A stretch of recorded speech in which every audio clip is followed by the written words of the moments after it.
Joining us now is Juan, President and CEO of Lulac, League of United Latin American Citizens. Thank you so much for your time this morning. So as the largest and oldest Hispanic organization in the U.S., what is your involvement with the victims and their families in this tragic incident? Good morning.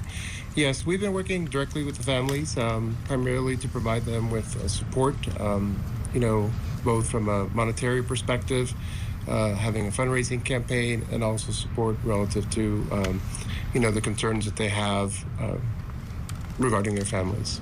So President Biden is going to meet with some of the family members today while he's touring the site, which you will also be at. What do you hope to hear from the president?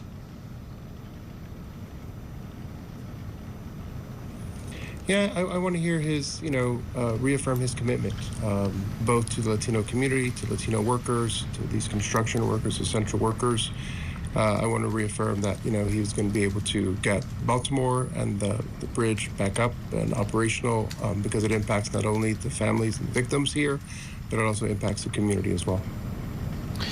And all of the key bridge workers were immigrants doing difficult and dangerous work. How can this tragedy shed new light on what migrants experience when they actually move and come to the U.S.?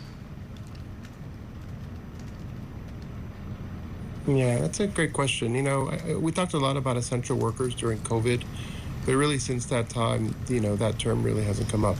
People don't realize that, these Latino workers, these construction workers were just there almost in the middle of the night. Filling in potholes. So you and I would have a smoother, easier ride into work each and every day. But these 6 men, there are millions more like them serving in really important jobs from an infrastructure perspective. And it's really important that we respect and honor the work that they do and the contributions that they make to our country as well. Absolutely. It's tough work, and it's often thankless work as well. The Bureau of Labor Statistics also showing that Latinos make up about 1/3 of the construction industry, with more than 2/3 of them being foreign-born. This bridge will likely be rebuilt by Hispanic workers. Do they deserve more recognition, appreciation than what they're getting right now? Absolutely. Absolutely. It's an unseen workforce, just because we don't see them out every day or toiling late at night or early in the morning. They provide an incredible, valuable public service.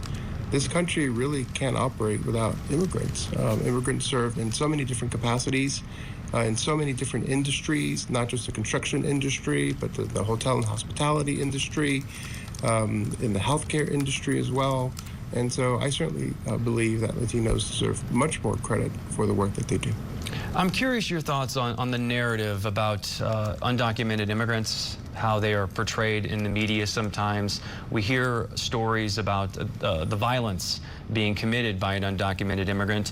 But in this case, it is workers doing a tough job trying to rebuild this bridge at early hours in the morning when the worst thing possible happened to them. What do you make of the attention the media gives undocumented immigrants, or just immigrants in general? It's absolutely terrible. I'm a first-generation immigrant. My parents came from Peru and Colombia. We've worked very, very hard to reach the American dream. And one thing I'd like to note, I've spoken with some of the family members. I've spoken with Jeff Pritzker over at Braun Builders. These workers were not undocumented. They were here legally. They had legal working papers. They were fulfilling a really important job. These weren't temporary workers. These were committed workers to that company. It's really hit that company very hard, but also for these families. In some cases, Carlos Hernandez, for example, someone we haven't heard a lot about, he has no next of kin in this country. None.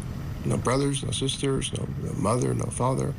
And we're going to have to deal with the needs, which are very unique in every particular case for each of these members, each of these men, and for their families. And that's what we're trying to do here at Lulac. Juan, President and CEO of Lulac, thank you so much for coming on and discussing this. We appreciate it. All right, joining